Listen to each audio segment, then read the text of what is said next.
Hey there, Bobby Koelble here for torrents.com. In this lesson, we're going to learn the tune Zero Tolerance by Death.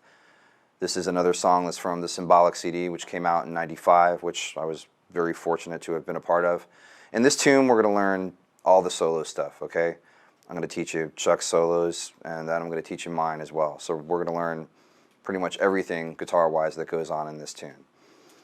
This tune, just like everything on Symbolic and pretty much everything that Chuck ever recorded, I believe, is in standard tuning down a whole step.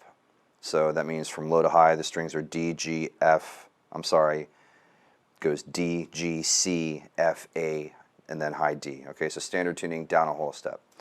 Okay, this tune starts off with a 4-bar drum intro, which you probably know. And then after that, it comes in immediately with the verse. Chuck starts singing right off the bat. So we're going to start off with that verse riff, okay? Most of this tune is in the key of E, all right? I know we're tuned to, standard tuning down a whole step, so it's actually a concert D minor, but most of this tune is in the E minor tonality, okay? Changes up a little bit during the solos. We'll talk about that when we get to it. But for the most part, we're going to play this in nice open. A lot of this takes place down in the open area, okay? So anyway, here's the first riff. 1, 2, 3, 4.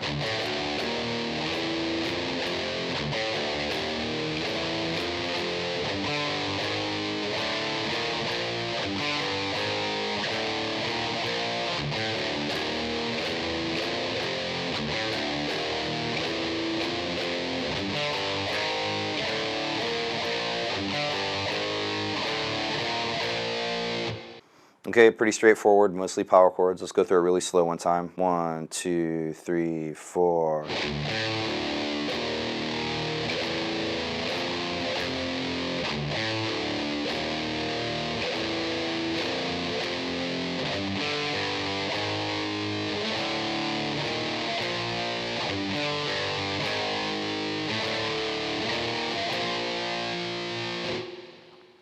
Okay, so we start off with a low E power chord. That very first open E string is muted. All right, and then we proceed with these power chords. 3 strings on that one. 3 strings on that one. Just 2 on that one.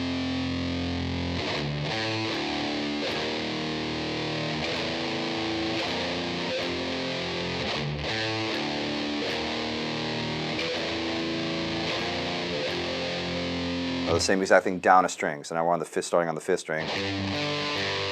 Okay.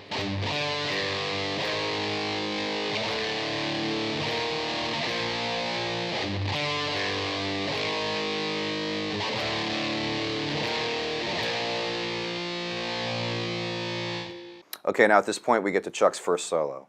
All right, now before we get into that, we're going to play the background. It's extremely simple. I'm just going to show it to you real quick. It's just 2 power chords. All right, a C power chord.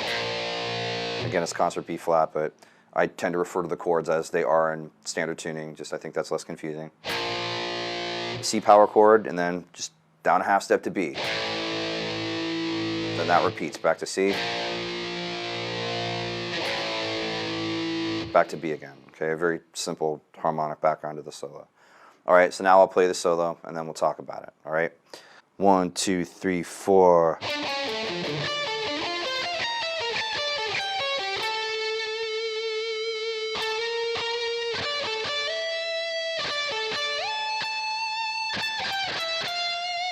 All right, so here's what we got. It starts off up here on the 4th string at the 14th fret, right?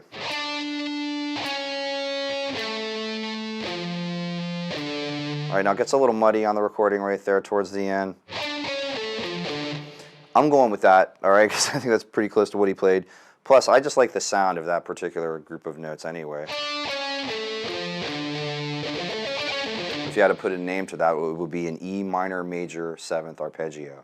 All right, now again, Chuck probably wouldn't have ever spoken those terms. He was pretty much a self-taught ear player, just went off of sound, didn't really describe things in, terms of music theory.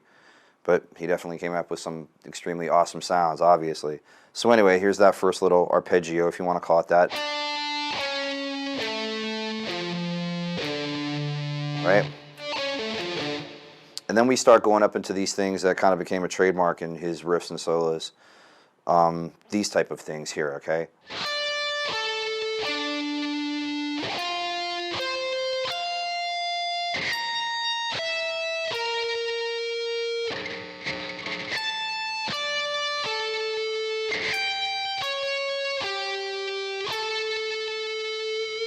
Okay, now you could describe those a couple ways. It's actually kind of like a power chord. Like if you played that down here, or Bark at the Moon.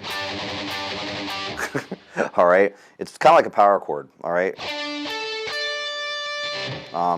Flesh and the Power It Holds is another real common example of this type of sound. So it really became kind of a part of his thing as time went on. All right, just to take you through those notes again, I'll try to play them a little more fluently this time. Starting off here, 17th fret on the 2nd string. All right. And now the same shape, 3 frets higher, but we're going to go from low to high now. All right, so we're starting off at 17 on the 4th string. And that gives you kind of a power chord sound, a perfect 5th and then a perfect 4th.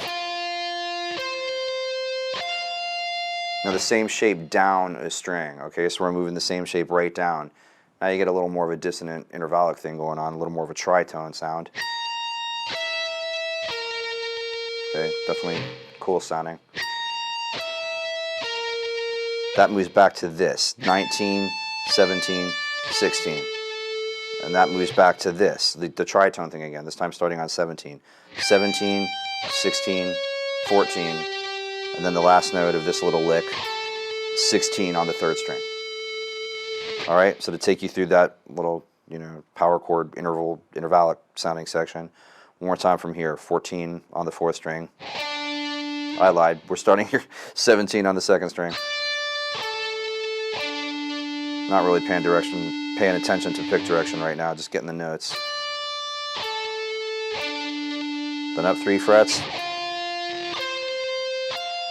straight down a string, move that back to this, and then back to this, and ending on 16 of the 3rd string. A little faster, same group of notes.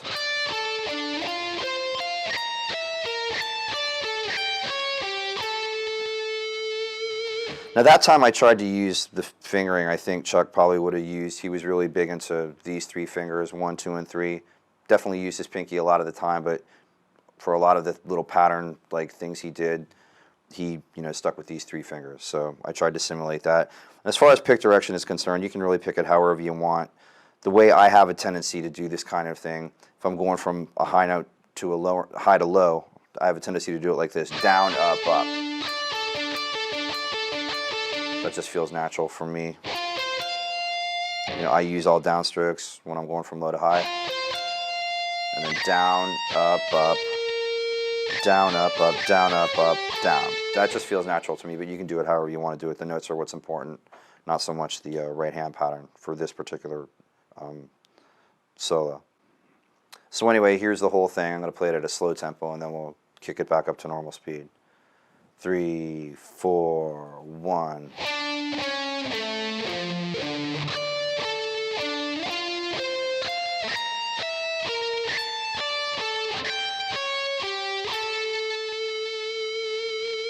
A little faster. 3, 4, 1.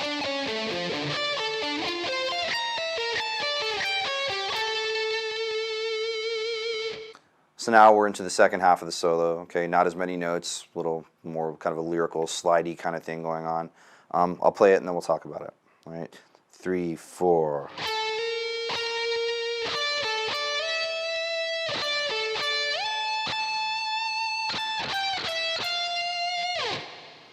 All right, so we're starting off on the 3rd string, 16th fret. Just a slide up to 17, then you pick it again. Then we have this, 17 on the 2nd string. Slide up to 19. And then we have this, back to 17 on the 2nd string.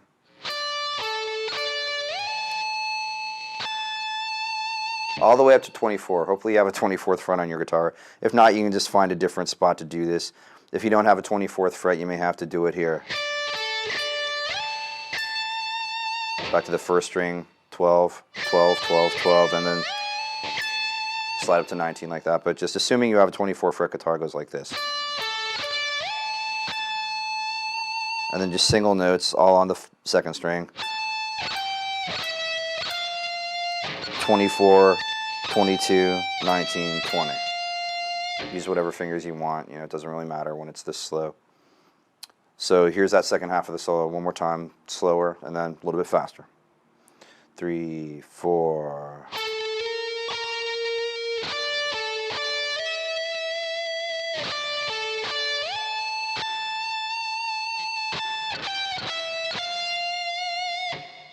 Chuck had a great vibrato, so feel free to, you know, in the spaces in between the notes, add a nice wide, slow vibrato. You know, definitely, you know, bring it to life, make it sound a little more like the way he played it. A little bit faster now. 1, 2, 3, 4.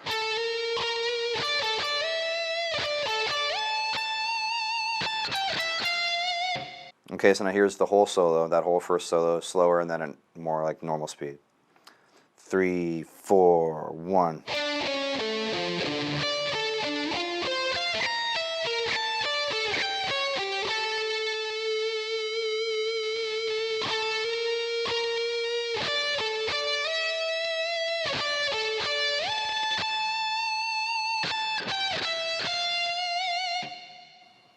3, 4, 1.